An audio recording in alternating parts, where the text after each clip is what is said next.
Authorized police records. Factual video evidence. Raw enforcement. This is bodycam incident reports.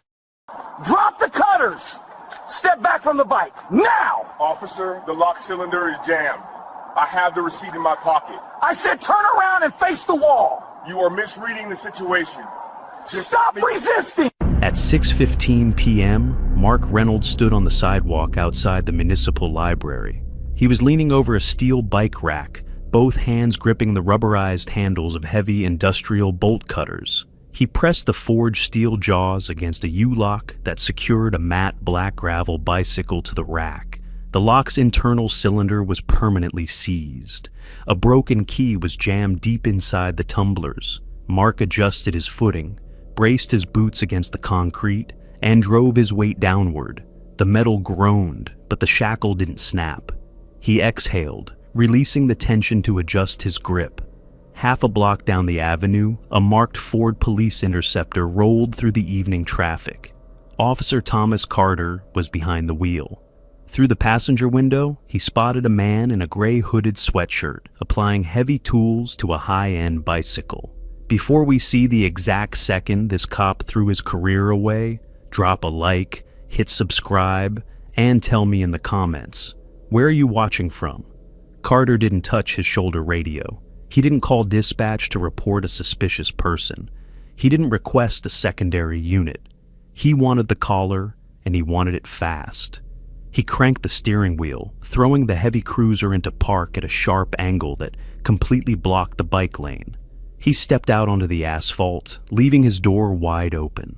He unclipped the retention strap on his duty belt and rested his right hand flat against the grip of his holstered 9mm. "Drop the cutters," Carter ordered.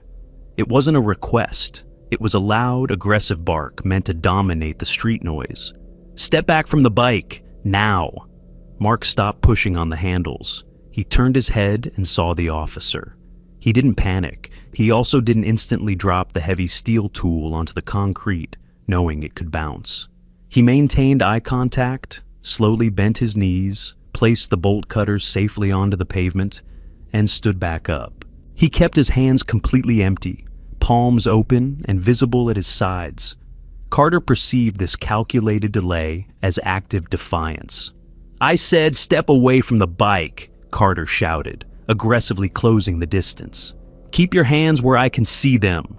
"My hands are visible, officer," Mark said. His voice was entirely level. He took one deliberate step backward to comply with the spatial command.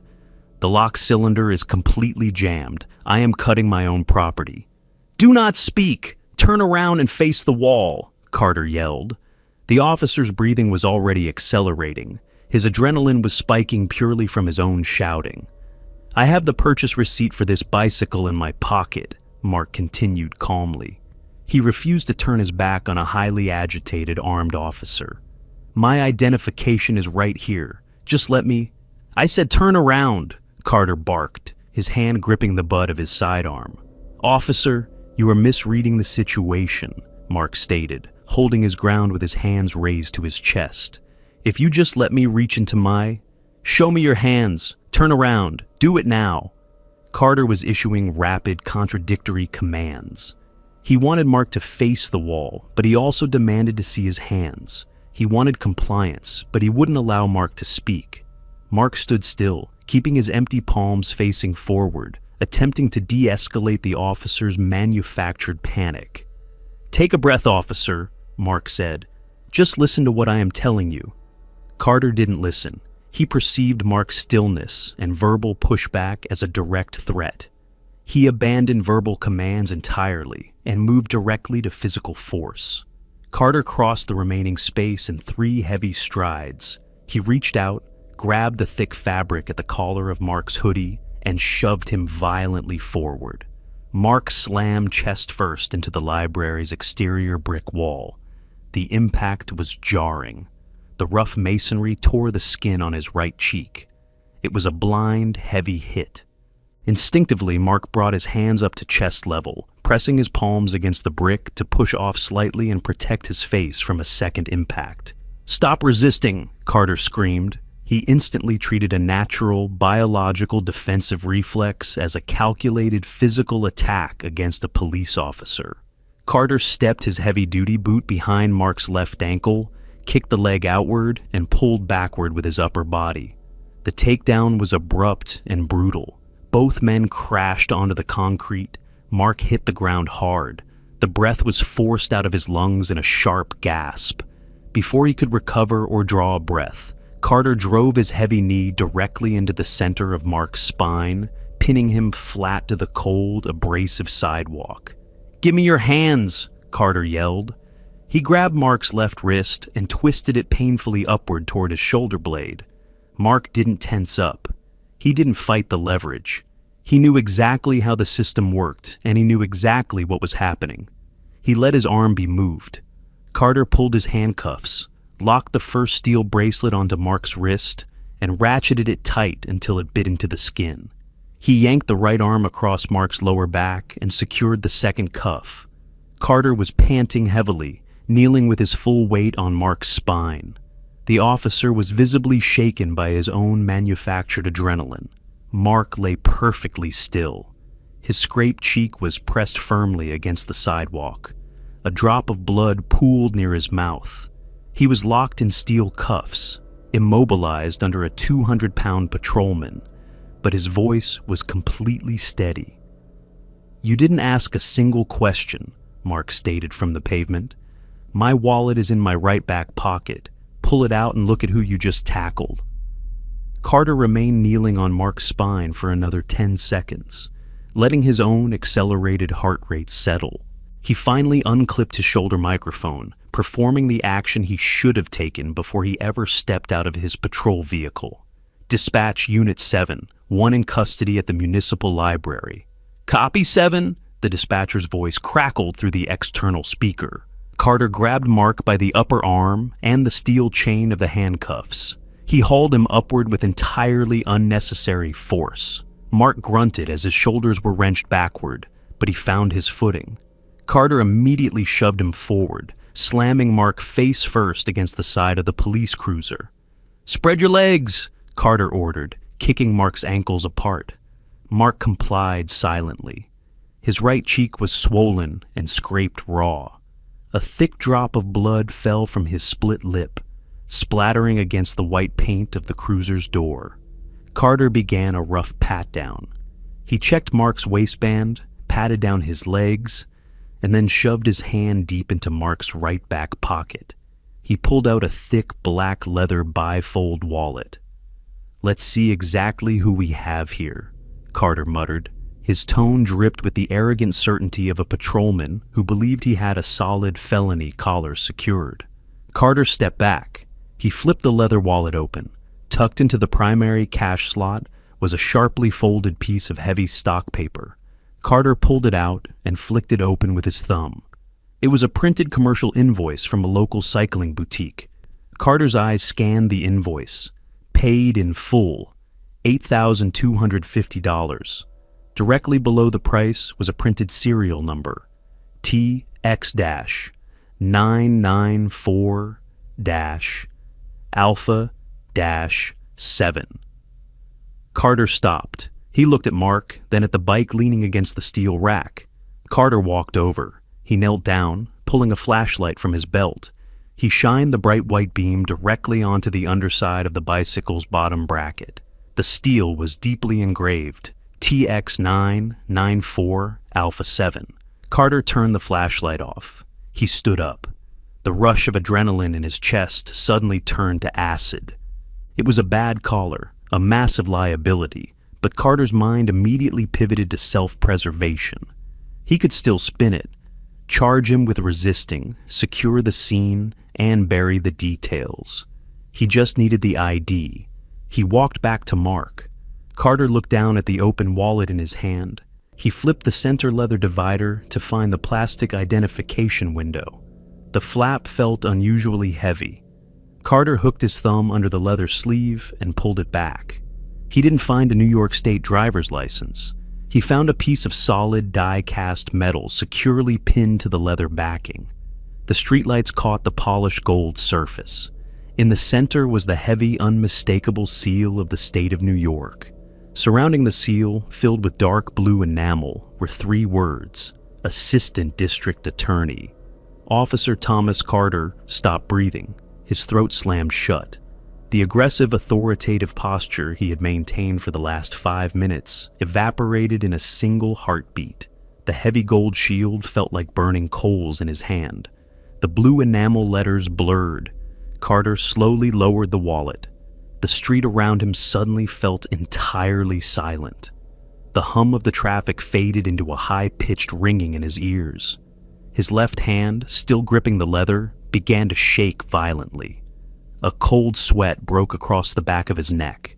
He looked up at Mark Reynolds. Mark was still facing the cruiser. He turned his head slowly. The right side of his face was a mess of torn skin and blood. His hands were bound tightly behind his back in Carter's steel cuffs. Mark looked directly into the officer's eyes. He saw the exact moment the panic set in. Carter just stared, completely frozen. "You didn't ask a single question," Mark said. His voice was quiet, clinical, and completely devoid of emotion. "You just wanted to hit someone." Carter opened his mouth, but no sound came out. His throat was completely dry. "Use your radio, officer," Mark ordered. He wasn't speaking as a suspect anymore. "Call your watch commander to this location, right now." Carter stood frozen. The gold shield felt impossibly heavy in his sweating palm. "Make the call, officer," Mark repeated. Carter's thumb trembled as he pressed the transmit button on his shoulder microphone. "Unit 7, Carter said. His voice was completely hollow. "Requesting a patrol supervisor to my location. Copy 7, supervisor en route." 3 minutes passed. The silence on the sidewalk was suffocating. Carter didn't move. He didn't return the wallet. He didn't even look at the suspect. He just stared blankly at the flashing traffic light at the intersection, his breathing shallow. Mark remained exactly where he had been shoved. His legs were spread wide against the cruiser. The steel cuffs bit sharply into his wrists, but he didn't shift his weight. He didn't ask to sit down. Blood from his split lips slowly dried on his chin. He let the pain sit. He let the visual evidence set, second by agonizing second. A white Ford SUV with supervisor decals turned onto the avenue and parked behind Carter's unit. Lieutenant Davis stepped out. He walked toward the scene, his eyes methodically scanning the environment. He noted the dropped bolt cutters, the intact bicycle, the blood smeared on the white paint of the patrol car, and finally, his officer. Carter met him halfway, stepping out of earshot of the suspect. "What do we have, Carter?" Davis asked. Carter kept his voice to a whisper, trying to shield his words from his own body camera. "Lieutenant, look at this." Carter handed over the open wallet. Davis looked down. He saw the New York State seal. He saw the blue enamel, Assistant District Attorney. Davis looked past Carter, staring directly at the man handcuffed against the cruiser. He recognized the face from the courthouse hallways. Davis walked straight past his patrolman. He pulled his universal handcuff key from his belt. "Mr. Reynolds," Davis said, keeping his voice carefully neutral. "Let's get these off." He reached for Mark's left arm. Mark shifted his weight, pulling his wrists away from the key. "Don't touch them," Mark stated. His voice was projected, loud enough to be clearly recorded by Carter's body cam 10 feet away. Davis stopped. His hand hovered in the air. "I'm not going anywhere," Mark said. Davis slowly lowered his hand, his posture stiffening. "These cuffs stay on," Mark continued. "This gets documented, right here." "Mark, let's take the steel off and figure this out," Davis said, his tone dropping an octave, trying to keep a lid on the street. "He went straight to force," Mark said. Davis looked at the swollen, torn skin on Mark's cheek. He looked at the blood on his chin. "You're not taking me anywhere," Mark said. "Get a duty captain down here." Carter took a panicked step forward. "Lieutenant, he had bolt cutters." "Shut your mouth, Carter," Davis snapped, not even looking back at him. Mark kept his eyes locked on Davis. "Call internal affairs," Mark ordered. A heavy pause fell over the officers.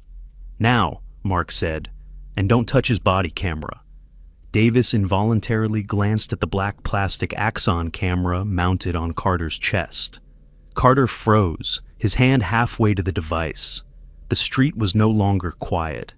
Across the avenue, a crowd of college students had stopped on the sidewalk. 4 smartphones were already up, the lenses pointed directly at the police vehicles. "Yo, he's bleeding!" a voice called out from the crowd. 2 more students stopped, pulling their phones out and zooming in on the handcuffed man in the gray hoodie. Nobody was moving along. The digital footprint of the scene was multiplying by the second. Davis looked at the phones. He looked back at the bleeding prosecutor, refusing to let him unlock the handcuffs. The lieutenant stopped arguing. He didn't try to reach for the cuffs again. His entire demeanor shifted as the reality of the situation settled in. Davis turned around and walked back to Carter. "Lieutenant, I thought it was a theft," Carter pleaded, his voice cracking. "I didn't know." "Give me the camera," Davis ordered. "Lieutenant, please." "Take it off your chest, Carter. You're done." At 8:30 p.m., the examination room at County General Hospital was completely silent. Mark Reynolds sat on the edge of the paper-lined table. The steel handcuffs were finally off. In their place were deep, swollen purple bands wrapping completely around both of his wrists. The skin was broken in 2 places where the metal had bitten through. A forensic photographer from the district attorney's own investigative unit stood in front of him. He raised a camera equipped with a heavy macro lens. Flash. The harsh white light bounced off the sterile tiles. The photographer took a step to the right, adjusting his focus on the side of Mark's face. He framed the deep, jagged laceration and the severe swelling on the cheek where the library's brick masonry had torn the skin. Flash. An internal affairs captain stood in the far corner of the small room. He wore a dark suit. He held a yellow legal pad and a pen. He hadn't written a single word in 10 minutes. He was just standing there, bearing witness to a catastrophe. He knew exactly what he was looking at. He was looking at a career-ending, multi-million-dollar use of force. Mark looked away from the camera lens and stared directly at the captain. "He gave conflicting commands," Mark stated. His voice was flat, carrying no anger, only cold, clinical facts. The captain kept his eyes on the floor, shifting his weight uncomfortably. "He didn't ask for my name," Mark continued, letting the silence sit between each sentence. "He didn't wait for compliance. He gave an order, and before I could finish a sentence, he put me in the wall." The photographer lowered his camera, stepping back. "I need the preservation order signed tonight, Captain," Mark said. "I want his Axon camera secured in an evidence locker by midnight. I want his radio telemetry pulled. I want it on record that he never called dispatch before he went hands-on." "It's being done, Mr. Reynolds," the captain replied quietly. "The chief is already involved." Cut to the next morning, 10 a.m. Mark sat in a high-backed leather chair inside a private high-rise law firm overlooking the city. Across the wide mahogany table sat attorney David Morgan, a civil litigator who specialized in breaking the city's police defense. Morgan didn't look at Mark. He was staring at a 65-inch monitor mounted to the wall. He had a wireless mouse in his hand. They were watching the subpoenaed, body-worn camera footage. The audio filled the quiet office. It was raw and loud. Carter's aggressive, breathless shouting echoed from the speakers. "Drop the cutters! Step back from the bike!" Morgan watched as the heavy steel bolt cutters were placed carefully on the concrete. He listened to Mark's calm, level voice trying to explain the jammed lock. Then, the footage accelerated. The camera jerked violently. The sound of the impact was sickening. A heavy, hollow thud as Mark was slammed into the brick wall. The camera lens was briefly pressed against Mark's gray hoodie before the perspective tumbled wildly. Smack! The heavy sound of both men hitting the concrete pavement vibrated through the office speakers. Mark's sharp gasp for air was clearly audible. Morgan pressed the spacebar. The video froze. The frame was locked on Carter's heavy-duty boot, pinning Mark's leg, the asphalt completely filling the background. Morgan let go of the mouse. He leaned forward, resting his forearms on the mahogany table. "He doesn't have cover," Morgan stated. The silence in the office was heavy. Mark touched the thick white bandage covering his right cheek. He didn't say anything. "Not after this video," Morgan continued, his eyes still locked on the frozen frame of the violent takedown.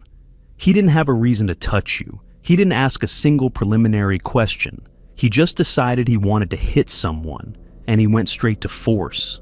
Morgan reached across the table. He opened a thick manila folder and pulled out a blue-backed legal document. He slid it across the polished wood. "False arrest," Morgan said, tapping the paper with his index finger. Mark looked down at the document. "Excessive force, unlawful detainment," Morgan continued, listing the strikes. He looked directly at Mark. "We are naming the city, we are naming the department, and we are naming Officer Thomas Carter personally. He loses his shield today." Mark pulled the notice of claim toward him. He flipped past the allegations, the procedural history, and the timeline.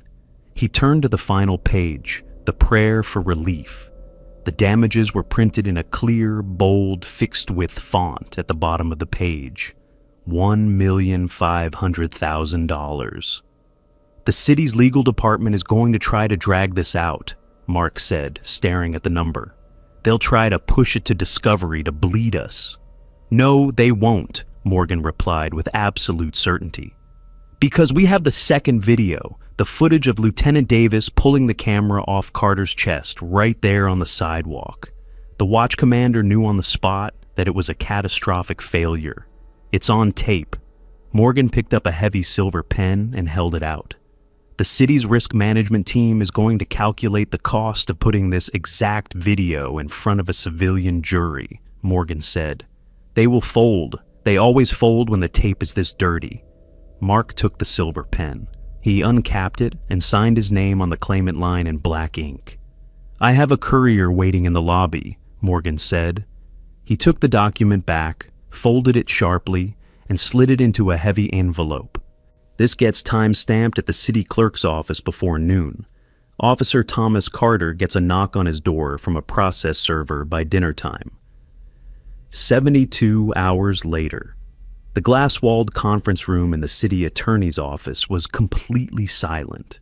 The chief of police sat on one side of the long mahogany table.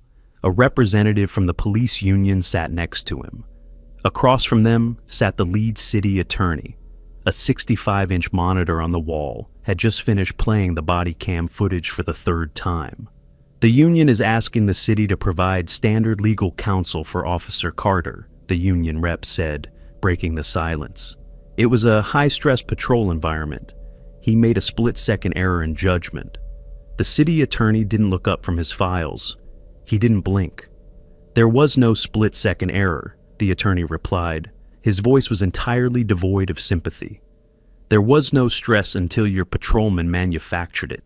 He battered a senior county prosecutor on high-definition video in front of half a dozen civilian witnesses." The union rep leaned forward. "He thought it was a felony theft and—" "He didn't think," the attorney cut him off sharply. "He didn't ask a single preliminary question. He didn't initiate a legal stop. He went straight to battery." The attorney picked up a heavy rubber stamp. He pressed it hard into a red ink pad, then slammed it down onto the front page of Officer Carter's personnel file. The red ink bled into the paper. "Non-indemnification. The city is severing all liability," the attorney stated, sliding the file across the table toward the chief of police. "We are not defending him. We are not paying his legal fees. The department is cutting a settlement check for $1.5 million today to keep this out of a federal courtroom. Officer Carter is on his own." Cut to the 44th Precinct locker room. The room was empty except for two men. Thomas Carter stood in front of his open metal locker. He was already in civilian clothes, jeans and a plain gray t-shirt. An empty cardboard box rested at his feet. The precinct captain stood blocking the exit to the hallway. He held a clipboard. He didn't look angry. He looked at Carter with absolute freezing indifference. Carter reached onto the top shelf. He pulled down his duty belt. The heavy nylon rig was already stripped of its radio and cuffs. He placed it gently into the cardboard box. "Weapon," the captain ordered. The word echoed off the metal lockers. Carter opened his plastic lockbox. He pulled out his department-issued 9mm Sig Sauer. He dropped the magazine into his palm, cleared the chamber, and placed the cold, heavy pistol onto the wooden bench. He placed the 3 loaded magazines neatly next to it. "Shield," the captain said. Carter reached into his front pocket. His fingers trembled slightly as he pulled out the silver, star-shaped badge. He stopped. He held it in his open palm. He stared down at the engraved numbers. The locker room was dead silent. Carter slowly turned his wrist and dropped the badge onto the wooden bench next to the gun. The metal clanked sharply. The captain stepped forward and dropped a thick manila envelope into the cardboard box. "The city paid the settlement to make it go away," the captain stated. $1.5 million. Carter stared at the envelope. His hands felt numb. "But they denied indemnification," the captain continued. Carter looked up, the color draining completely from his face. "What does that mean?" "It means the city paid," the captain replied coldly. Carter swallowed hard. "And now they are coming for you," the captain said. "Every single dollar." The captain stepped back, opening the door to the hallway. "They will garnish whatever civilian wages you make. They will place a lien on your house. You are financially ruined, Thomas. Empty your locker and get out of my building." Cut to the exterior. A bright, crisp Tuesday afternoon. Mark Reynolds stood on the sidewalk outside a busy downtown coffee shop. The heavy white bandage on his right cheek had been replaced by a smaller, discreet set of steri strips covering the healing laceration. Leaning against the steel bike rack was his custom titanium gravel bicycle. Mark reached into his leather messenger bag.